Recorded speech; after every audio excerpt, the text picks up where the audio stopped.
It is 11:13 p.m. Central Standard Time on June 21st, 2026. It's Sunday, Father's Day. And usually by now I have posted something on Faceache that is in YouTube and every place else singing the praises of my father. And I haven't done that yet today. I was going to go put flowers out for him, but sorry, I'm shaking my knees. I was going to put flowers out for him, but it was raining this morning, and I figured the hill you have to walk up to his grave is muddy, so I'd probably slide up or fall or something, and that wouldn't be good. So anyways, I didn't go. I'll go another day. But lately I've been missing my dad so bad, so much I can't stand it. And he's been gone over 4 years now,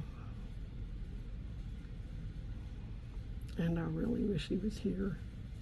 Not as bad as he was, but I wish he was here. So I was walking through Walmart with my granddaughter Bella buying groceries, and we ran into these Oreo zero sugar double stuff. I'm trying to lose weight again and doing pretty good at it, slow but sure, but I'm not doing sugar. And I saw these and I thought of my dad, and I explained to Bella that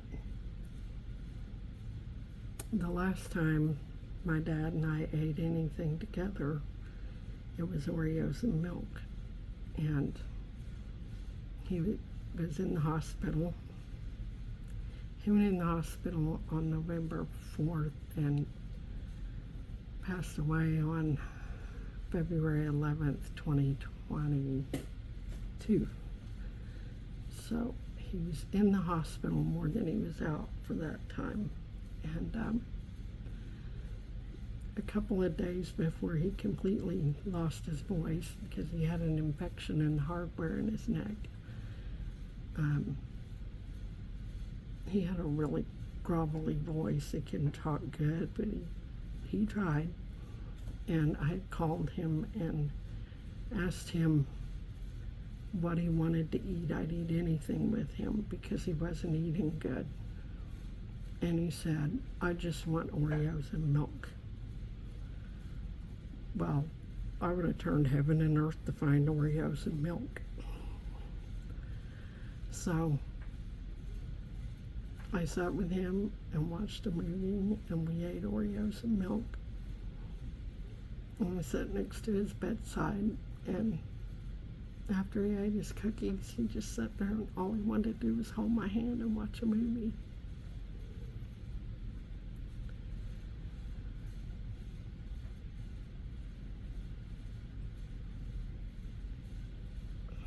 What I wouldn't give to do that again.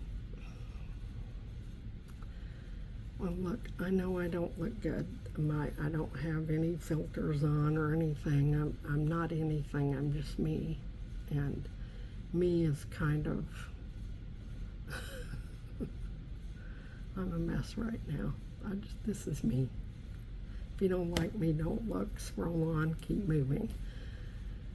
So I decided the way that I'm going to remember my dad tonight is eat Oreos and milk and talk about the things that I hold closest in my heart.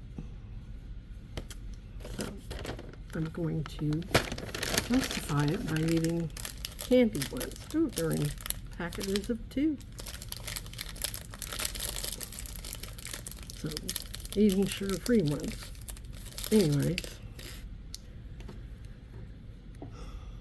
when I was a little girl, Me and my dad always had Oreos and milk together.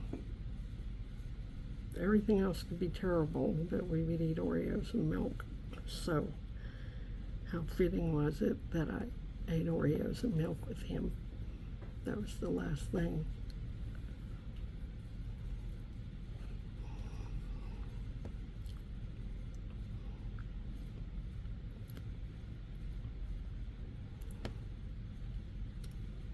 I was the oldest.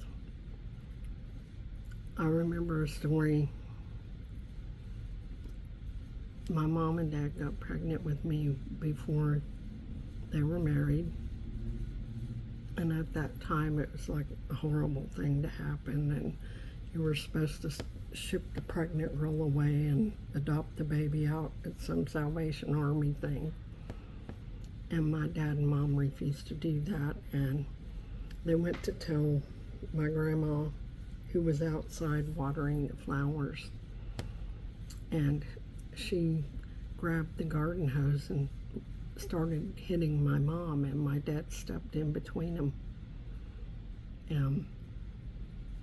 That's the first story I remember of him trying to protect us. I wasn't even here yet, and he wouldn't let anybody hurt me. And I remember I was probably about 3 or 4 years old. I've been told I was like my dad's shadow. I loved to do stuff with him. And I remember he bought me this little thing that it was like an assembly line, and you could make cars with it. And he would sit and play with me and do that with me. And I absolutely loved it. So,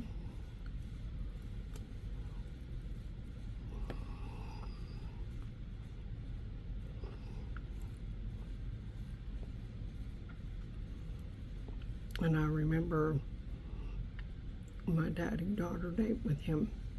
And my mom dressed me up all pretty, and me and dad went and ate dinner at Arthur Treacher's Fish and Chips. And I thought I had the best looking dad in the world. Back then I had enough hair to put it up in a bun. I don't know.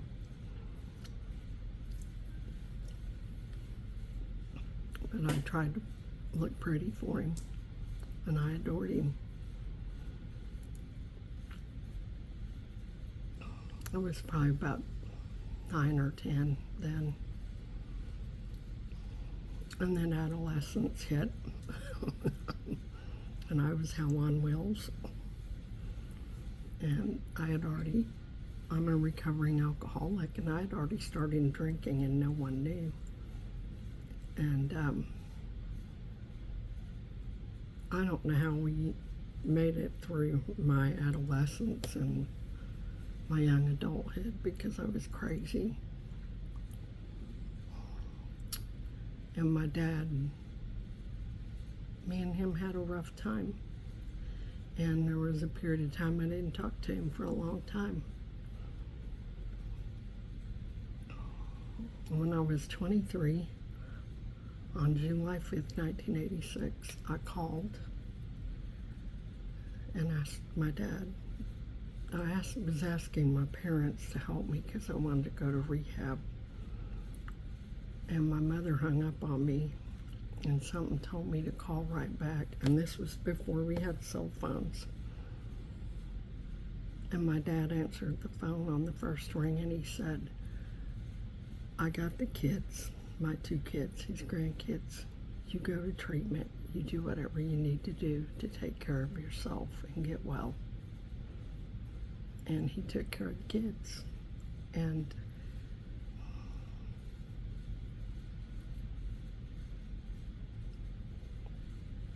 I will be forever grateful for that, because I was at that point where I was just gonna jump off the edge. And in spite of all the craziness of adolescence and rebellion and him There was a lot of hurt between me and him. In spite of it, he pulled together with me. And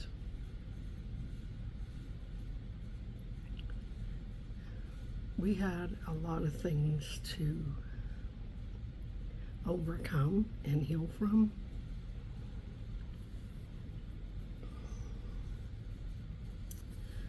But I remember one night I called my dad because I was at my wit's end with a situation in my life, and I'd been sober a while.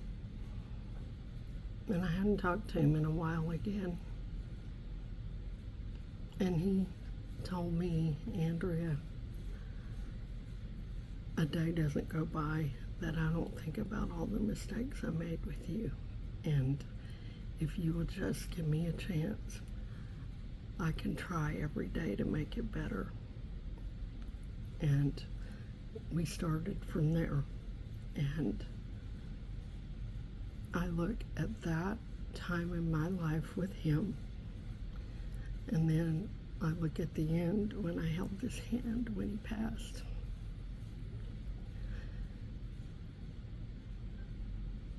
And what a beautiful relationship I had with him. He became my best friend. He became my confidant. He became the safety net in life.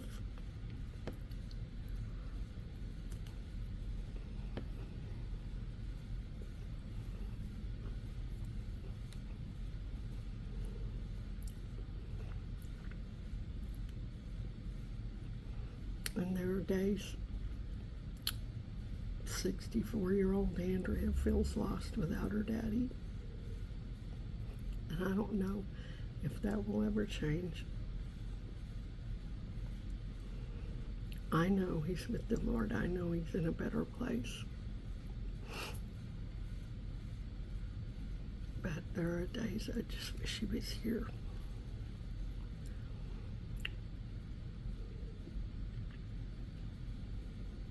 My dad had a wicked sense of humor. He was a storyteller. And I wish that I would have recorded the stories he would tell. He would have the whole place erupting in laughter. He had sarcasm, kind of like I do.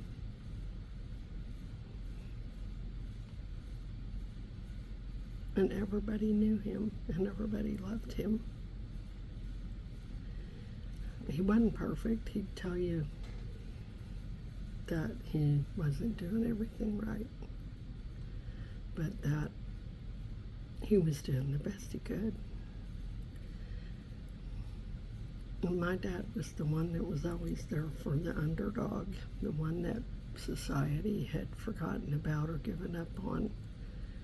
There used to be a lady named Edith that ran the neighborhood when he was growing up. She was, I think, probably had Down syndrome or something like that. And every time as I was growing up in the same neighborhood with him, every time he would see her, he would pick her up and give her a ride home. There were other people that he just loved, and they were the ones that society gave up on.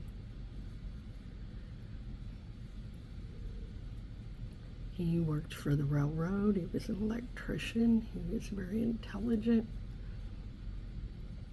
And he broke his neck in the railroad. Got through that, became a nurse. Worked in NICU with little babies. And I remember one time going to have lunch with him and seeing him through the nursery room doors. And he had a baby in his hand. And my dad was 6'4". He was a big man. And this little tiny baby fit right in the palm of his hand. And everybody said how good he was with them. And I would think even his fingers are so big, how does he keep from breaking them? But he was just a good nurse. And something that Linda told me the last time I had lunch with her before she passed. Linda was his wife, my stepmom, my other mom. She said, Andrea, you're just like your dad.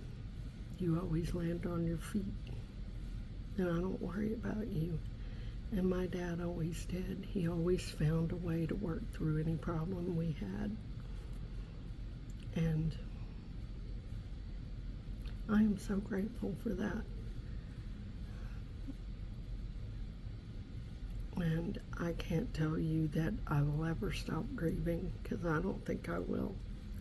Grief is not a destination that you drive 500 miles and then you're at the hotel and sit and watch the beach or something.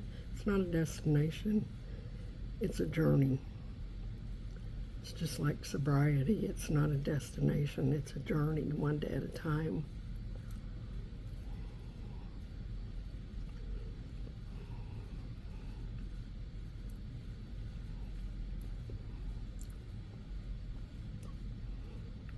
So, if you still have your dad around and he likes Oreos and milk, go eat Oreos and milk with him. I have that memory etched in my heart, and there are days that that's the thing that makes me okay. I know that sounds crazy, but that's what makes me okay.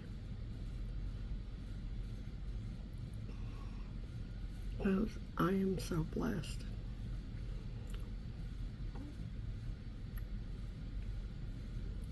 Blessed beyond measure, because my dad stayed with me.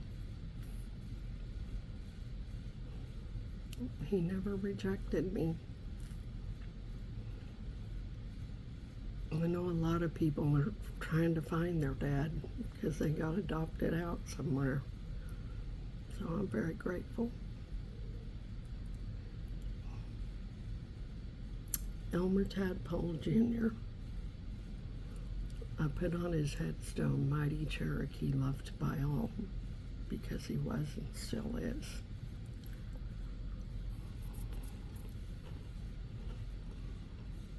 So, my dear Daddy,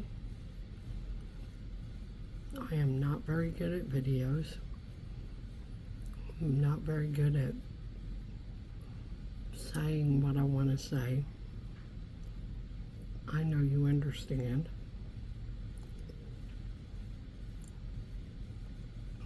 And thank you for bringing me the ravens today. I saw them.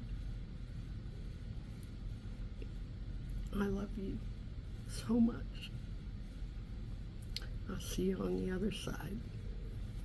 Happy Father's Day.